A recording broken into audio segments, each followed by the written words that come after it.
So the Chiefs keep using Kadarius Toney both out of the backfield as a running back and then of course as a receiver so far at training camp, and that got some wondering about a very interesting way the Chiefs could use him this season. A way that sounds a bit insane at first but could actually work. So I've got to talk about that, Patrick Mahomes going scorched earth, and more camp highlights and takeaways. But first, how about those? All right, day 3 of training camp concluded, and boy, was it a wild one where at times it seemed the defense had absolutely no chance out there. Patrick Mahomes appeared to be in midseason form, making difficult throw after difficult throw with ease. Didn't matter if it was a no-look pass to Nikko Remigio, who sadly couldn't hold on through contact, or if Mahomes had to scramble left to find a wide-open Travis Kelce on a crosser. That was something we see quite often. But then there's this play here, where Mahomes was seen sprinting left and sidearm slinging it across his body to Justin Watson, who made the leaping grab. That's just special and something very few in the league can do. I mean, look at this from multiple angles. He breaks so many rules here on this play, even spinning around after the throw to maintain balance, and it doesn't even matter. The throw was accurate enough for Watson to make the grab, and that's why it has to be so frustrating for opposing defenses to go up against Mahomes. You can't box him in because he can break containment to either side and make defenses pay. Another great example of this from Mahomes is this play here with Chamari Connor seen blitzing, so free runner, and bearing down on him, and Mahomes just throws off balance and around Connor without setting his feet, and the ball is nearly perfect right into the awaiting arms of Rashee Rice. I'll get some more plays and highlights here soon because he was also throwing the ball deep down the field on the regular, completing a bunch of them even without Xavier Worthy on the field. But before I get to that and all kinds of other intriguing takeaways like Kadarius Toney possibly being the next Jerick McKinnon, I did want to let you guys know that I've switched merch companies so you can get better quality shirts much faster than before and with actual customer service available to help you along if needed. The old company, for whatever reason, started taking way too long to ship to you guys. Customer service was slow, so I've officially partnered up with Athlete Logos, releasing a few new shirts as well, like my logo shirt here, HBTC on a shirt, and even this Fire Dad Bod season shirt in honor of QB1. This just launched like today, which is why I don't yet even have these shirts, but you can get some official HBTC merch today using the link in the description down below or by going to athletelogos.com/collections/HBTC. All right, as far as absences from practice are concerned, Matt Derrick of Chiefs Digest reported today that both Xavier Worthy and cornerback Kelvin Joseph were once again absent. They were absent yesterday. Once again today. Kelvin Joseph's absence is still presumably excused, while a source told Matt Derrick that Worthy has strep throat. So they're keeping him isolated for now because, yeah, you don't really want that spreading around. Defensive end BJ Thompson was seen out there today, which was great news, but he was off to the side watching, as was safety Justin Reed. Andy Reid spoke to the media today saying BJ still isn't ready to go or anything like that, but he's progressing, which is good news. Then regarding Justin Reed, he's still nursing that quad injury that I talked about in greater detail in yesterday's video. But basically, this quad injury is potentially serious enough that it could keep Justin out all of training camp, all of preseason, and still have him questionable to start the season.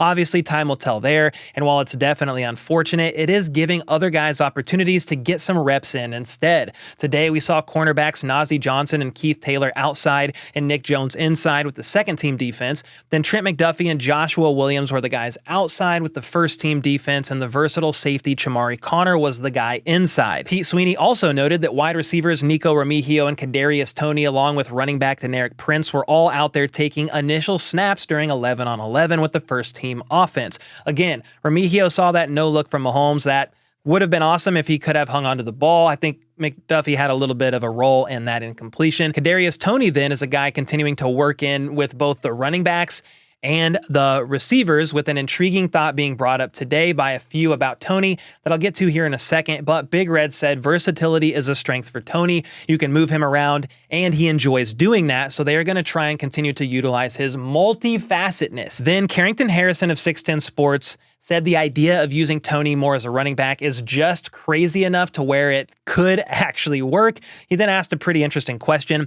Can they turn him into Jerick McKinnon? McKinnon was the third down running back that was very valuable in both pass protection and as a reliable receiving option for Mahomes out of the backfield. Back in 2022, for example, McKinnon had 56 receptions for 512 yards and 9 touchdowns, which is freaking wild. D-Mac of Kingdom Cast then shared some additional thoughts here on Toney potentially playing the McKinnon role. It's a limited role to protect Toney, whose health and durability have been a concern in the past. He has the ball carrier skills for the role, can in theory catch non-difficult passes.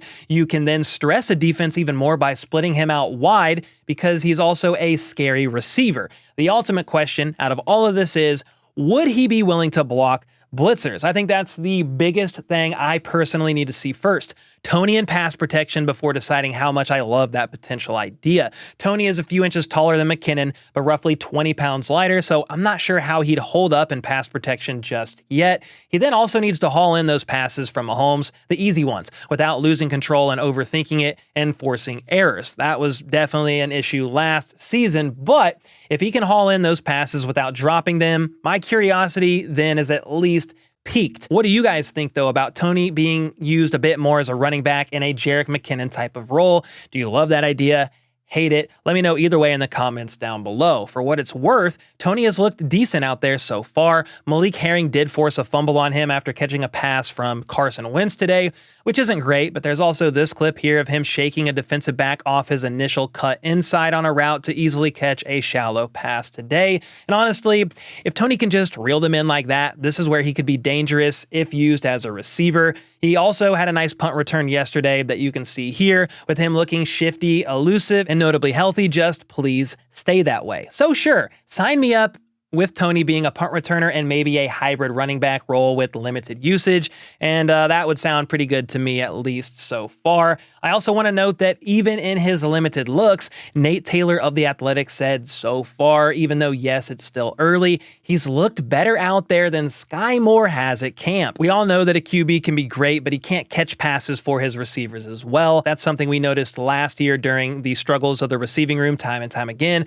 with one of the receivers in that room underperforming for his second year in a row, being Skyy Moore. Skyy has 2 years left on his rookie deal, but is still a guy that's in danger of being cut or released if he doesn't have a great camp and preseason. So far, it hasn't been a great start. I get the fact that the pads haven't yet come on and it's early on in camp, but this should be a benefit for the receivers, even tipping things in their favor out there when on the field. So far, though, Skyy narrowly missed this would-be touchdown pass from Mahomes, but yes, it was off his fingertips and possibly just out of reach. However, today we got another not-so-great report about him. Matt Derrick said Patrick Mahomes started 11 on 11 with 6 consecutive completions before his final throw was bobbled by Skyy Moore and turned into an incompletion by Trent McDuffie. And while it's just one play, again, Skyy is a guy who needs to be out there making the most of every single opportunity given. So when you see reports like this, Skyy isn't doing himself any favors out there.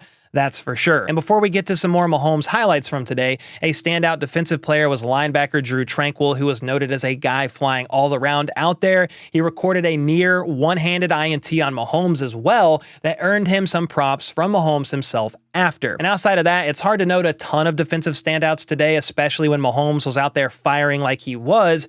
But something else aside from Mahomes that caught our attention on offense was the offensive line. After a couple practices of Wanya Morris and Kingsley and alternating reps at left tackle with the first-team offense, Wanya was the guy that actually took every first-team rep today at left tackle, while Kingsley and worked exclusively with the second-team offense. Then with Joe Thuney still out, Lucas Niang, of all people, actually kicked inside and played left guard with the ones, while 5th-round draft pick Hunter Norzad was guard with the 2s, and Mike Caliendo was the center after Creed Humphrey. Niang, though, reportedly had a solid day at guard with the ones, with Andy Reid saying right now is the time to continue mixing everyone in and around, playing them at multiple positions during this ramp-up period before the pads come on. Then once the pads come on, they're going to get a better idea of where some of these guys excel, and then the run game will officially ramp up as well. Right now, it's basically been all passing during teams, but on Friday, the running backs will start getting much more involved. And before I talk running backs with you, Jawaan Taylor shared that this offseason, he's mainly been working on bettering himself in regards to penalties and being more up on the ball, not so far back. He's honing in on his technique, digging deeper into the playbook, and getting more comfortable with everything overall. Andy Reid said today that Jawaan settled down later on near the end of the season, learning a good lesson last year. So hopefully, fingers crossed, we see a stronger showing from Taylor from the jump this season. Now, as far as running backs are concerned, Isaiah Pacheco was the first guy up, of course, during the run period, but then immediately after him was actually second-year player Deneric Prince. CEH was up after Prince with the first-team offense, and after Pacheco had another go, it was actually Kadarius Toney. Then both Keontae Ingram and Rees-Zammit worked in with the second-team offense in that order. Running back 1, Isaiah Pacheco, spoke with the media today saying he's still hungry for more in the team's quest for the three-peat. He comes in every day unsatisfied and aims to get 1% better. He's healthy, feeling good, and ready to go once again. He worked a lot on his flexibility this offseason and also trained with a wide receiver coach, just trying to get more rounded, better in every way possible as a dual threat back. So I'm definitely excited to see how year 3 goes for Pacheco, and I'm also excited to see how year 1 potentially goes for Rees-Zammit. He was seen out there being used both as a returner and a kicker during the kickoff period today. He was first among all returners alongside wide receiver Nikko Remigio, with Andy Reid mentioning that both of those guys could potentially make the roster mainly due to their special teams play. They have to earn their keep on offense as well, but those are two to watch from a special teams standpoint. And I'm definitely intrigued about the versatility that LRZ could bring to kickoffs, especially if he's reliable enough out there as a kicker. He has experience with that from his years of playing rugby,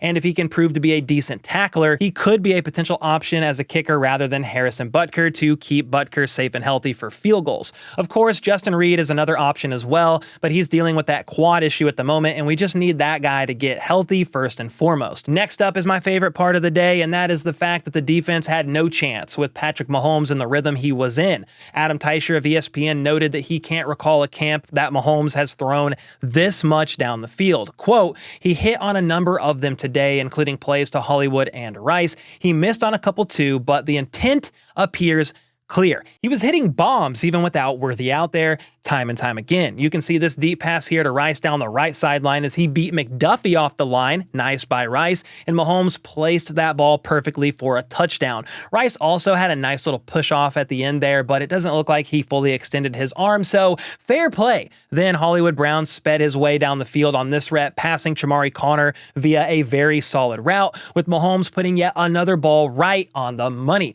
Andy Reid spoke on the deep ball of the day, saying that Mahomes is just throwing to the guy that's open, and the receivers they have right now are great at getting open down the field. Therefore, Mahomes is finding them. Then when you have so many deep threats out there, Worthy when healthy, Hollywood, Justin Watson down the field here and there, and even Rice at times, that's going to open up the middle of the field for multiple players. Travis Kelce, of course, was seen out there catching multiple intermediate level passes today from Mahomes, exploiting the defense more than once in typical fashion. The 4th-round rookie Jared Wiley also took advantage of at least one thrown his way here as Mahomes lofted it right over the top of a leaping Leo Chanel. Leaping Leo, I like the sound of that. Patrick also hit Rice over the middle on this play here, and this is where Rice is going to thrive, in my opinion, when opposite Travis Kelce. And with that, both today's practice and tomorrow's practice are going to be a bit longer, an hour and 55 minutes according to Andy Reid. Then they take Thursday off before the pads come on for the first time Friday. So I'll be back tomorrow to recap Wednesday's practice, and until next time, let's go. Let's freaking go. How about those?